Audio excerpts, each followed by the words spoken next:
Africa 54 Vincent McCory in Washington. The children whose families fled conflict in the Democratic Republic of Congo now face a new fight for survival. UNICEF estimates more than 250,000 of them face malnutrition.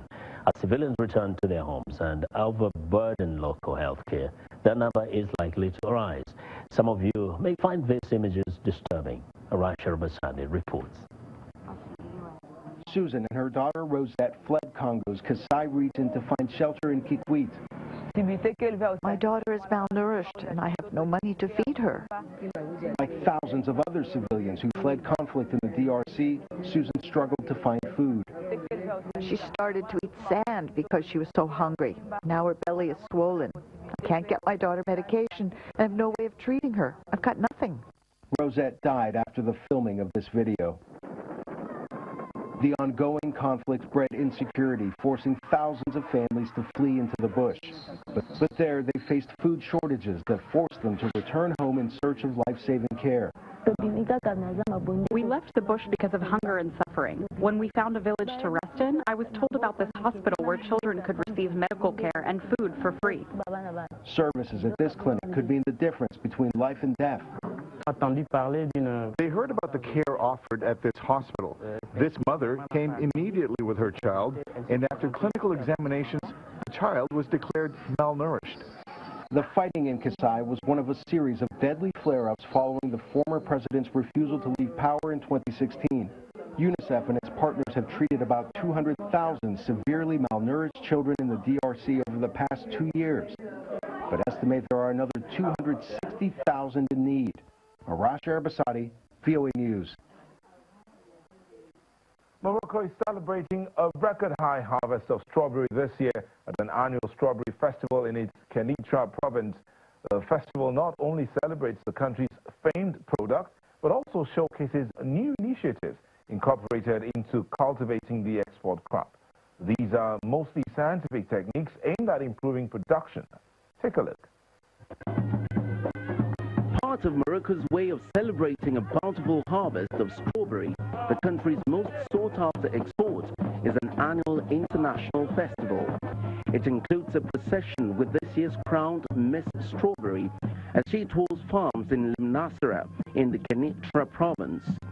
Beyond the colorful display, the Strawberry Festival in its 9th edition is an opportunity for the organizers to make local strawberry growers aware of new harvesting techniques. We chose this slogan especially this year, around the theme of scientific research, especially biological treatment against fungal diseases in strawberries, with the use of biological substance for the health of the consumer as well as the soil.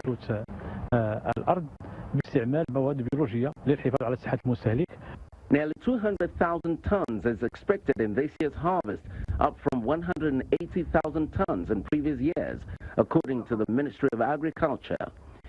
Out of the 4,300 hectares devoted to the red fruits in the west of Morocco, at least 3,600 hectares for cultivating strawberries under the watchful eyes of researchers. The first machine reads the soil humidity.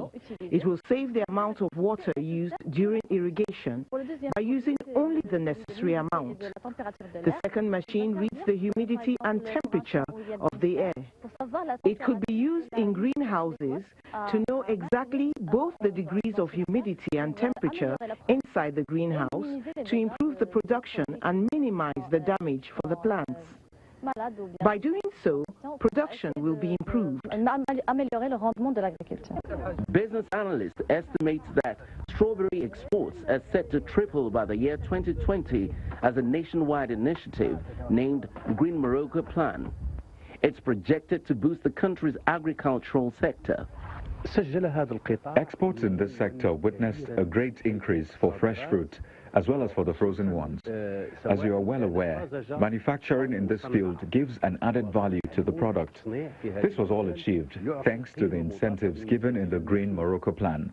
By activating the plan, exports of strawberries are set to triple by 2020. Some student researchers are recognized at the event for their efforts in improving strawberry production, including measuring humidity and temperature of the soil, as well as disease control. I work on one of the most dangerous diseases that affect strawberries.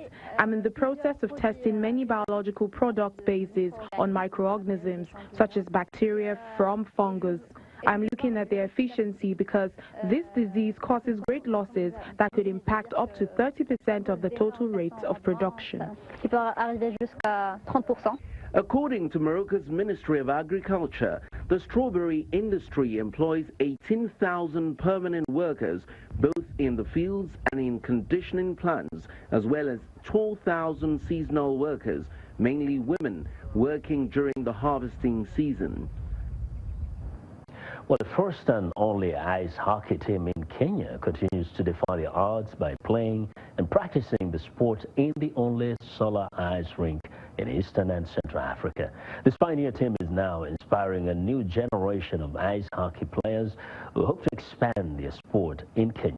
Railombo reports from Nairobi.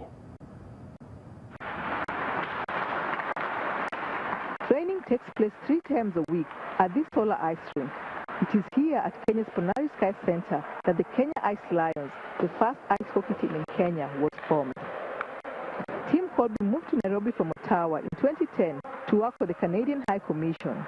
Several months later, he would help train and coach Kenya's first ice hockey team. Years ago, a few of the Kenyans really wanted to take it up, step it up a notch, play a lot more seriously, attract more people, and get into real hockey games.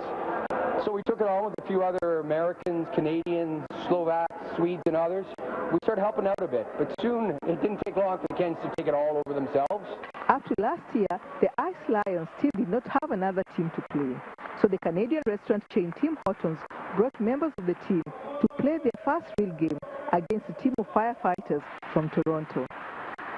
18-year-old Gideon Mutua was part of the team, and he says ice hockey has changed his life forever. My biggest dream is to play in NHL, whereby you get paid just to play. So, but one day I think my dream will be fulfilled. It is in the young players where the future of Kenya ice hockey lies. There used to be about 10, 12 Kenyans playing. Now we're up to around 30. At least half of them are young. And when I say young, I mean under 15, which is really good for the sport in the future.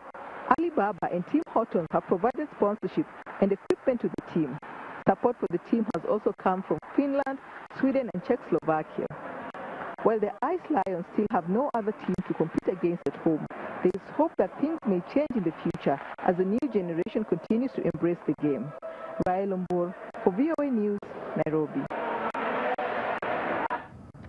Well, Kenya's sport fans now have ice hockey to watch. And that's our show for today. You can also visit us online at voaafrica.com. Don't forget to follow us on our social media platforms on Facebook and Twitter. I'm Vincent McCory in Washington. Nyota Igbe has the last word from Lagos.